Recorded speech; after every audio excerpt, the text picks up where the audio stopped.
right, Matrixx and Rhodes show supporters. Well, we're going to do a follow-up video on a video I did the other day where we talked about somebody that suffers from a heavyweight championship case of Trump Derangement Syndrome. Like many in Hollywood, I put him up there with some of the most renowned offenders, Mark Hamill and Mark Ruffalo, and what is it with Marks? Alyssa Milano and Rob Reiner. That's right, Meathead. From All in the Family, who went on to he's become a very famous director. A Few Good Men, believe it or not, is one of his movies. Okay. Well, nonetheless, he decided he wanted to do this documentary, and it's supposed to be about Christian nationalism. Now, in case you're not paying attention, and I said this the other day, look, there's a rise of Marxism in this country, which devalues what? Religion, Christianity in particular. They hate capitalism too, by the way. And Rob Reiner decided to hook up with a documentarian, and he has made this documentary that basically, for lack of a better way of putting it, poo-poos, and I'm only using that vernacular. Look, I'm not without sin, but poo-poos white men, Trump supporters, patriots, and Christians. All right, everything that the mainstream media and people in Hollywood of his ilk absolutely can't stand. So it's called God and Country. He went out there, and the other day when I did a video on this, he was talking about this movie, and I'll just go ahead. Let me share my screen, and this was the interview he gave with MSNBC. What made you decide to go all in on a project focused on Christian nationalism? Because it doesn't really reflect Christianity from what I understand. I mean, I went through a very tough time in my life many years ago, and I read about Christianity. I was raised as a secular Jew. There was no religion in my household. But I started reading about Christianity, about Buddhism, about Islamic religion, and I came away with understanding the real teachings of Jesus were about loving thy neighbor, doing unto others as you would have them done to you. And those are the things I latched onto, and they meant something to me. And when I saw this movement, it started, in the 50s, but it really took hold in the 80s after Roe v. Wade became the law of the land. And Norman Lear had People for the American Way. And I started to see that there was a movement afoot that had nothing to do with what I understood to be the teachings of Jesus. And it was a pure political movement for power. And I got a book was sent to me called The Power Worshippers by Catherine Stewart. And I said, wow, this could be a real great documentary to show that there is a difference between the precepts of Christianity and Christian nationalism, which is a pure political movement. Okay, that's where we're going to stop that poop fest, okay? Poop Fest 2024. That's where we're going to stop that. And, he just come right out and said it, by the way. A Jewish atheist is going to school us about Christianity. All right. I mean, again, these guys are out of control, utterly insane. And for his trouble, he's got a movie that completely bombed at the box office. Bombed at the box office. He released this God and Country, and as you can see, it made $38,000. Guys, there's embarrassing film releases and box office tallies, and then there's that. I mean, you want to talk about a poop-fecta of poop. I'm trying not to cuss because I know Christian's going to be watching this video. If it was a different video, I might go a different route. But it was dog poop. Look at it.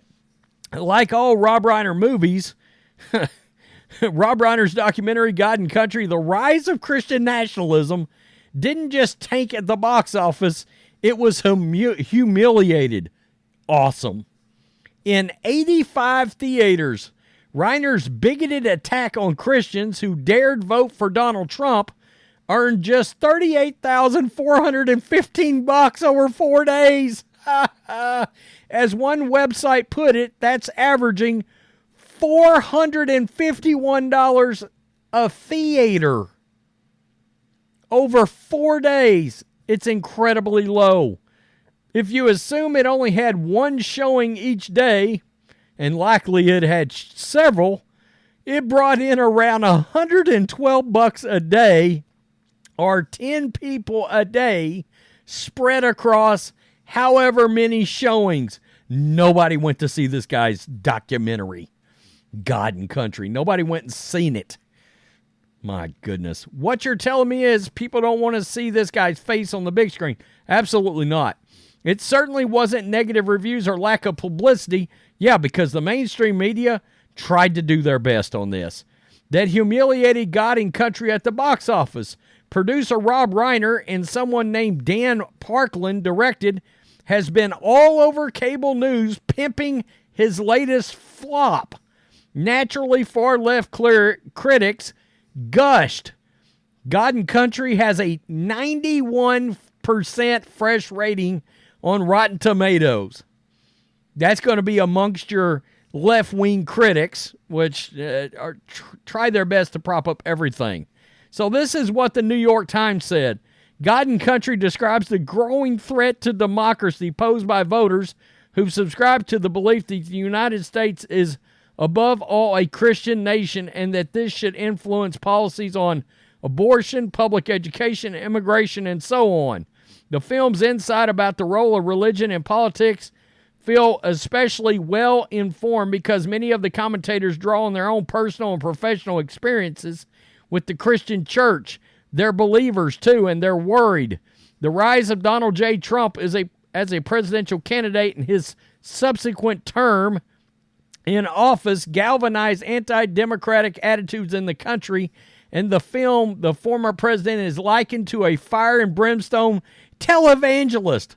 Okay, so you're literally comparing Trump to Jimmy Swaggart.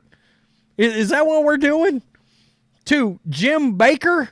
Jim and Tammy Faye Baker. Oh, my God. Okay.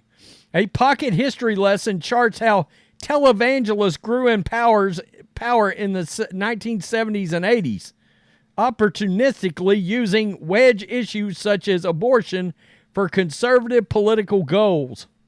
Wow. America is a republic where best ideas are supposed to win, but fascists like Reiner and the New York Times believe Christian ideals should automatically be disqualified for being Christian. They absolutely do. Absolutely do. He has not directed a hit, by the way, since The Bucket List. Prior to that, his last hit was The American President. That's been a long while. That's one success over 30 years. That's one success out of 12 feature films. Shouldn't Rob Reiner be the poster boy for white guys getting opportunity after opportunity? That's some kind of privilege indeed, I think. Wow. Wow. So, do you have any idea how bad you have to be? How crappy your product has to be for you to only make $451 per theater? $38,000. You mean hardworking blue-collar Americans don't want to see your poop fest where you crap all over their ideals? And you, as an atheist, try to school us on how we're supposed to think. Once again, someone in Hollywood trying to tell you what you're supposed to believe in. Nah, you can keep it. And judging by the box office, you are the only one keeping it. Literally, you are the only one. That got rejected like Dikembe Mutombo playing for the Nuggets back in the day. By the way, I hope his health is good. Last I heard, he had cancer or something. Wow, Rob Reiner. Meathead, Archie Bunker would call him a meathead. Well, Carol O'Connor wasn't wrong, right? That was his name, O'Connor, right? Carol O'Connor? Yeah, O'Connor. I'm trying to remember. In the Heat of the Night, anybody. Tell me what you think. Peace. I'm out. Rejected. Till next time.